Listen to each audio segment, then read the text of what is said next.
All right, welcome back live. We continue right here on Pittsburgh CW. Bob Pompeani and Gene Collier with you all the way until 11 o'clock at 412-575-2600. So, Gene, Matt Murray played back-to-back games for the first time this season.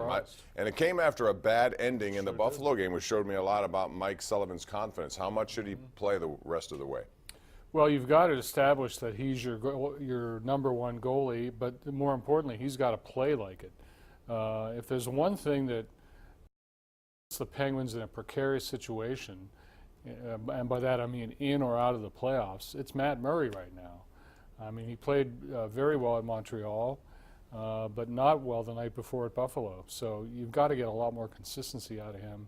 And the only way, I guess the only way you're going to find out if you're going to get it is to play him as much as possible. Yeah, and the Penguins will have Florida here tomorrow, and then they have Columbus here on Thursday. Then they go to Columbus on Saturday before Boston comes here. A busy week in Columbus is just, ever since they made these trades, they have just been brutal to the point now where John Tortorella, if he doesn't get through this, who knows, he may not have a job at the end of it. Let's go to the lines. We'll begin with Mark in Castle Shannon. Hey, Mark, how are you? Good, Bob. Thanks for taking my call. I just want to talk about Penguins, and just real quick, and I'm going to hang up and listen to your comments. Since the Pens have had, Sid, Malkin, and Letang, why has it been difficult for, like, Sid and Malkin to have physical wingers, and then the other wingers would be skilled guys? You have Letang with a physical defenseman.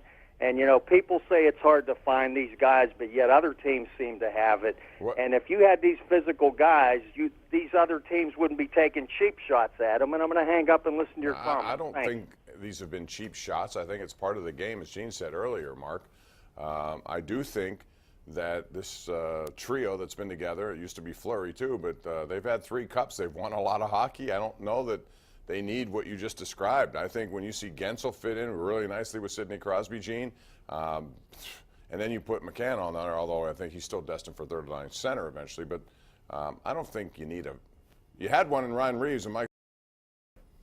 Yeah, I mean, I guess I reject this too. I mean, I don't see, correct me if this is not right, Bob, you watch a lot more hockey than I do, but I don't see Sidney Crosby and Evgeny Malkin as the victims of cheap shots. In the first place, they're both very strong on their skates, and Evgeny Malkin is a big guy with a hot temper.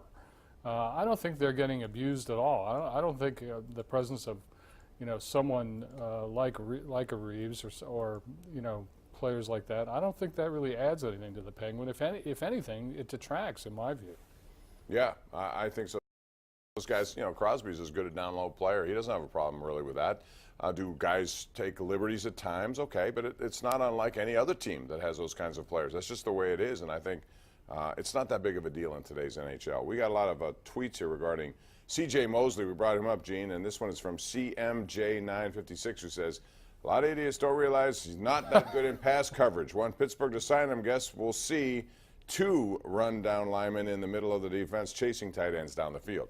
Well, all I know is that he's put up pretty good numbers when pressuring quarterbacks. I'm not sure of his total game because I didn't watch him every single game this year, but I know he's a 4-time Pro Bowler and he's only 26. I guess I'm an idiot. No, you wouldn't be that. Then we have this one by Ron Dio, who says, absolutely agree. Get him, the perfect player for your needs. Let's go to Jim in Irwin. Hey, Jim, what's up? Hey, Gene, how are you? How you doing? I got a question for you on the reference to a trade for AB. Is there anything in place saying that if the Steelers trade him, let's say to Oakland, that Oakland doesn't have a deal in place to trade him away to, say, the Patriots for some draft choices? I mean, you can't prevent that from happening. If they want to do that, that's up to them. I think the Steelers are more concerned with what they're going to get in their own trade with whomever. If they then move him to another team, you can't do anything about that.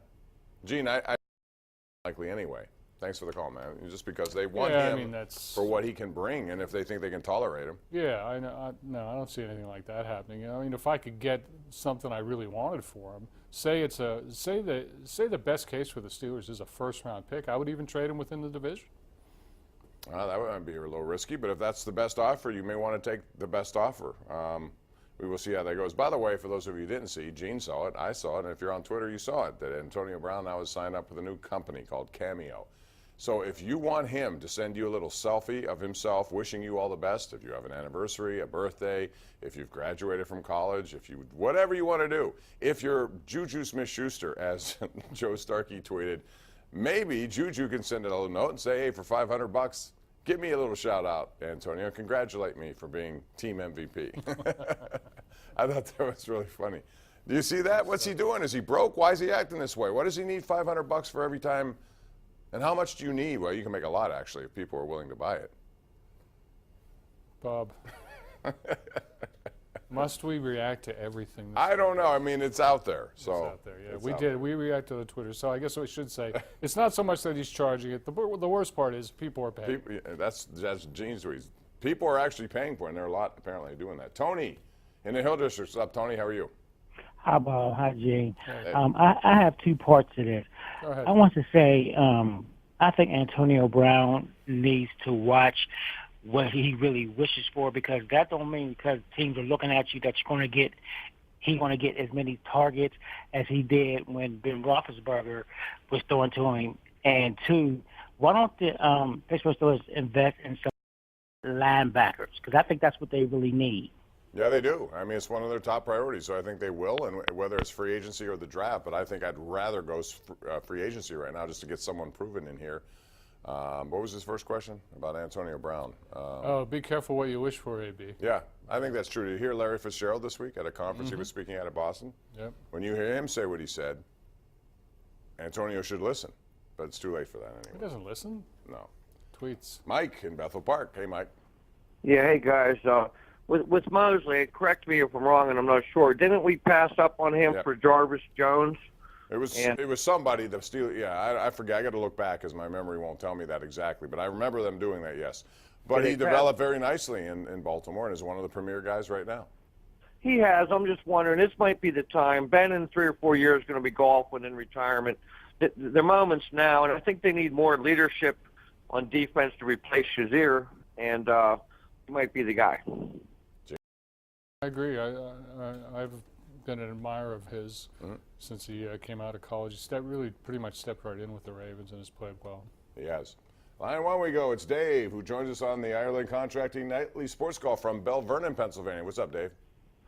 Bob, I heard on ESPN yesterday, maybe it was Friday, he said they were talking about, not to change the subject, but talking about Harper's contract. Yeah. Bryce And Harper, they yeah. said that Harper could have got $45 million a year for 4 years from the Dodgers. Mm-hmm. They were saying actually they thought he should have took it, because in 4 years he still would be eligible for another contract. I'm sure he would. Can you imagine if he'd have decent or good years, what he'd be getting? Well, but then? I don't think it's strictly money. The one How do thing. you feel about that, Bob? All right, well, thanks. I appreciate that, Tony. What I'd say is I don't think he's motivated all about the money. I think he maybe didn't like the whole free agency process the way it's gone, because it's back and forth. You wait. It's a game, and it takes a lot out of you. He wanted to make sure he was with whatever team he wanted, Gene, that he thought he can produce for, and he could be there with no chance of him moving if he doesn't want to move. It's a guaranteed contract. The money's the money. It doesn't matter how, 45. Whatever. Yeah, I mean, if that was true about what the Dodgers wanted to do, give him $35 million 4 times, that's only $1 million more than Zach Greinke's getting from the Arizona Diamondbacks, and only really $1 million more than Clayton Kershaw's getting from the Dodgers. And what Harper wanted, in addition to the things that you said, Bob, he wanted some dimension of this contract to be the biggest ever, and that's what he got. He got it, and he got a place that he's going to be. Although I wonder about Philadelphia long term. I mean, things can go bad there real quick. We saw it at the end of Ryan Howard's opportunity. But if they win a couple of championships, he will have paid it off, and it's all well. They're making $2.5 billion in a TV deal. Yeah, so I mean, they got a ton of money. The Phillies have had a great offseason, but I would remind you, he's going to a losing team. It's not like he's going to Pittsburgh. All right, we're due for a break. We have Rose and we have Masterson on the line. We have 2 lines open. Call right now at 412-575-2600. It's the Borders and Borders hotline of the Ireland Contracting Nightly Sports Call, Pittsburgh CW.